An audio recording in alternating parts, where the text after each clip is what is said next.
మహాభారతం 1. మహాభారతంలోని అందరూ భక్తులచే పూజించబడే దేవత ముక్తి మాత యొక్క నారాయణ భాగం యొక్క సరళమైన తెలుగు అనువాదాన్ని ప్రచురించడానికి ప్రయత్నించాను. భగవంతుని ఆశీర్వాదం పొందాలనుకునే అందరూ భక్తులు దానిని భక్తితో పఠించాలి. సంస్కృతం తెలిసిన వారు.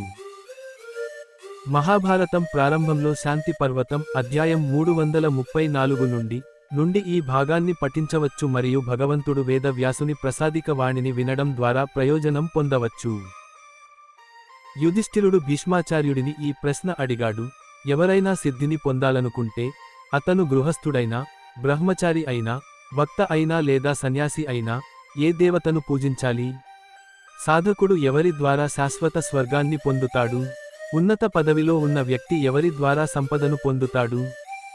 దేవతలకు మరియు పూర్వీకులకు ఎలా నైవేద్యాలు సమర్పించాలి? విముక్తి పొందిన వ్యక్తి పరిస్థితి ఏమిటి? ఆ లోకానికి తిరిగి రాకుండా ఉండటానికి ఏమి చేయాలి? దేవతల దేవుడు ఎవరు? పూర్వీకుల తండ్రి ఎవరు? లేదా గొప్పవాడా? దీనికంటే అసాధారణమైనది ఏదైనా ఉంటే దాని గురించి నాకు చెప్పు. దీనికి భీష్ముడు ఇలా అన్నాడు. ఓ పరిపూర్ణ, ప్రశ్నలు ఎలా అడగాలో నీకు మాత్రమే తెలుసు. నువ్వు ఒక మర్మమైన ప్రశ్న అడిగావు. వందల సంవత్సరాల తర్వాత కూడా దానిని ఊహించలేము మరియు కేవలం తర్కం ద్వారా వివరించలేము.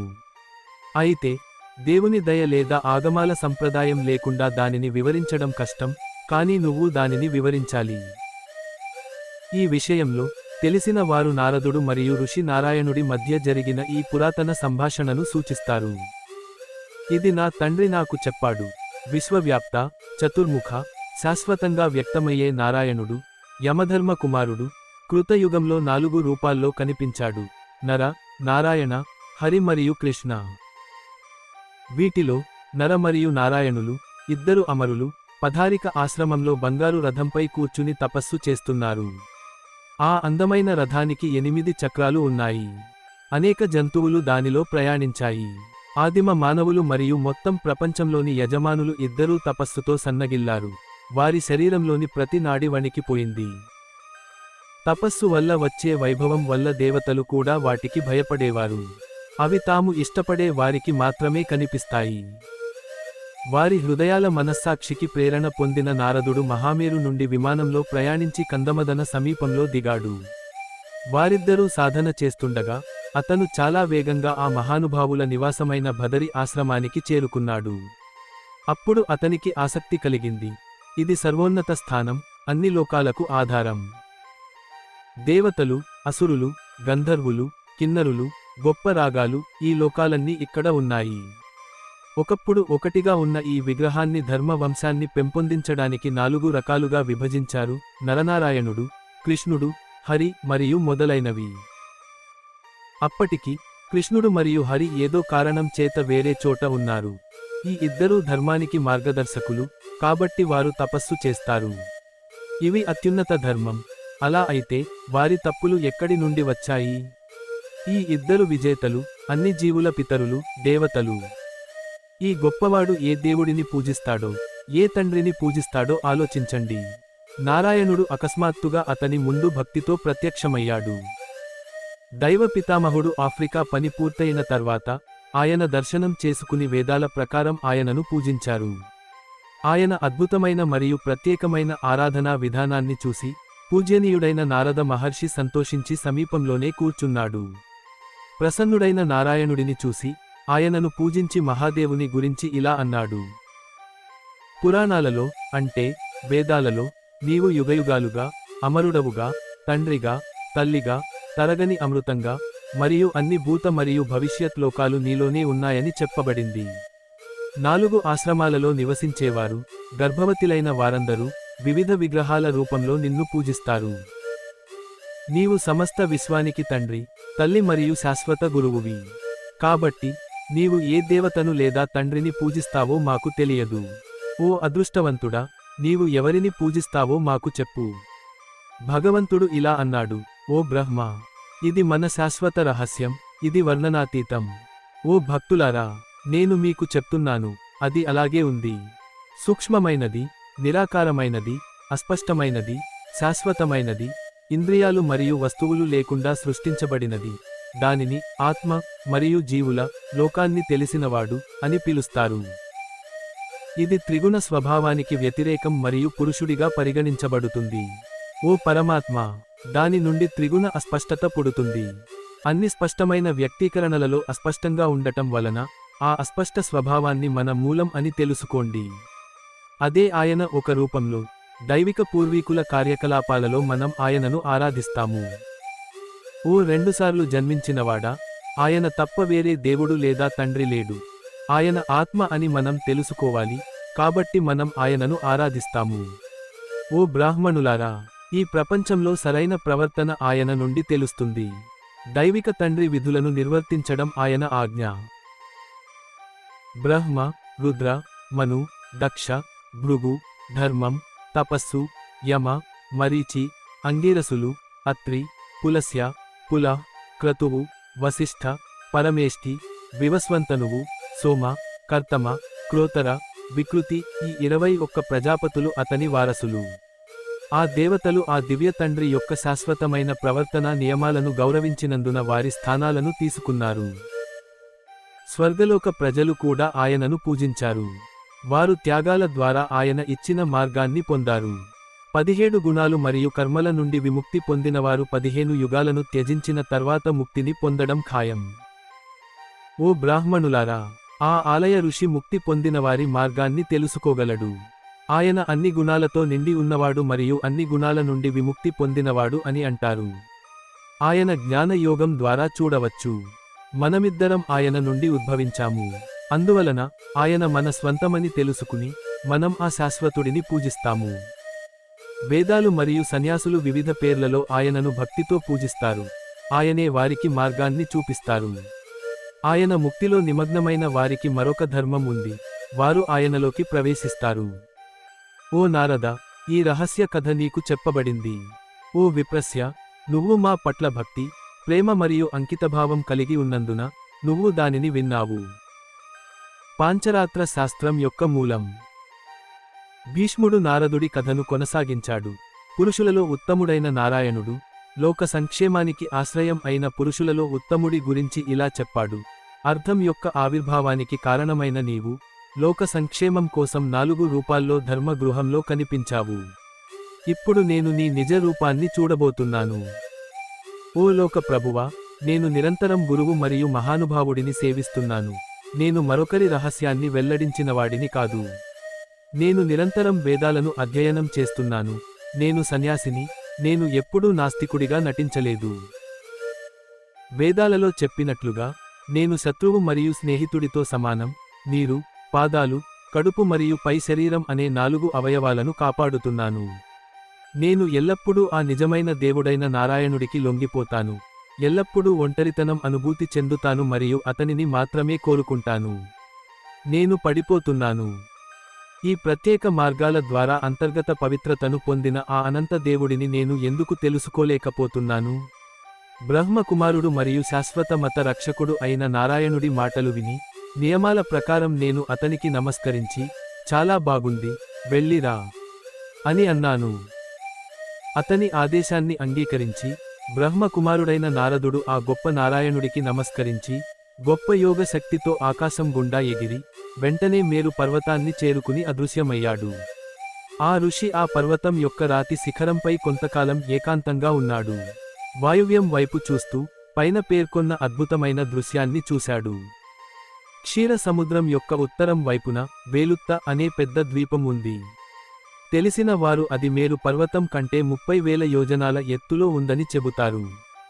తెల్లటి రంగులో, ఇంద్రియాలు లేకుండా, ఆహారం లేకుండా, కదలిక లేకుండా, మరియు చాలా సువాసనగల సువాసనను వెదజల్లుతూ పాపాల నుండి పూర్తిగా విముక్తి పొందిన జీవులు ఉన్నారు. పాపుల కళ్లను కూడా ప్రకాశింపజేసే తేజస్సు వారికి ఉంది. వజ్రాలంత గట్టి ఎముకలతో తయారు చేయబడింది. సమాన వెడల్పు మరియు ఎత్తు కలిగి ఉంది. దివ్య అవయవాలు కలిగి ఉంది. గొప్ప బలం కలిగి ఉంది. గొడుగుల వంటి తలలు కలిగి ఉంది. మేఘాల వంటి స్వరాలు కలిగి ఉంది మరియు వందలాది రేఖలతో అలంకరించబడిన సమాన చేతులు మరియు కాళ్ళు కలిగి ఉంది. వారికి 60 తెల్లటి దంతాలు మరియు 8 నాలుకలు ఉన్నాయి. వారు సూర్యుడిలాంటి మరియు విశ్వవ్యాప్తంగా మాట్లాడే కాలపురుషుడిని కూడా పట్టుకుని కొట్టగల సామర్థ్యం కలిగి ఉన్నారు. వారు విశ్వ సృష్టికి కారణం. అన్ని లోకాలు అతని నుండి ఉద్భవించాయి. వేదాలు, ధర్మం, శాంతిని ప్రేమించే ఋషులు మరియు అన్ని దేవతలు ఉన్నారు. వారు ప్రతిదానికి కారణమైన భగవంతుడిని భక్తితో ధ్యానం చేస్తారు. అప్పుడు యుధిష్ఠిరుడు భీష్ముని ఇలా అడిగాడు, ఆ తెల్లని ద్వీపంలో నివసించే ప్రజలు ఎలా స్పృహ కోల్పోయారు? వారు ఆకలితో మరియు కదలకుండా ఎలా మారారు? వారి గతి ఏమిటి? ఓ భరత, ఈ ప్రపంచంలో ఎలాంటి వ్యక్తులు విముక్తి పొందారు? వారి లక్షణాలు ఈ తెల్లని ద్వీపంలో నివసించే ప్రజల లక్షణాలే. కాబట్టి నా సందేహాన్ని తొలగించు, ఎందుకంటే నాకు ఈ విషయంపై చాలా ఆసక్తి ఉంది. అన్ని ఆధ్యాత్మిక కథలలో నటించింది నువ్వే కదా, మేము నిన్ను ఆశ్రయిస్తాము.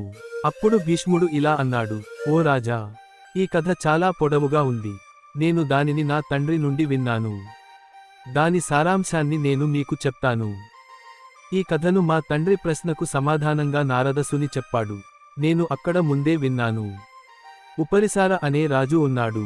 అతను ఇంద్రుని స్నేహితుడు మరియు నారాయణ భక్తుడిగా ప్రసిద్ధి చెందాడు. అతను భక్తుడు మరియు ఎల్లప్పుడూ తన తండ్రికి సోమరితనం లేకుండా అంకితభావంతో ఉండేవాడు. నారాయణుడు ఇచ్చిన సందేశం ద్వారా అతను రాజ్యాన్ని పొందాడు. సూర్యుని నోటి నుండి స్వీకరించబడిన సత్వ విధానాన్ని అనుసరించి అతను భగవంతుడు నారాయణుడిని పూజించాడు. దీని అవశేషంగా అతను తన పూర్వీకులను సంతృప్తిపరిచాడు మరియు పూర్వీకుల అవశేషంగా అతను బ్రాహ్మణులను మరియు భక్తులను సంతృప్తిపరిచాడు మరియు అవశేషాలను తిన్నాడు. అతను నిజంగా అంకితభావంతో ఉన్నాడు మరియు అన్ని జీవుల పట్ల అహింసాయుతంగా ప్రవర్తించాడు.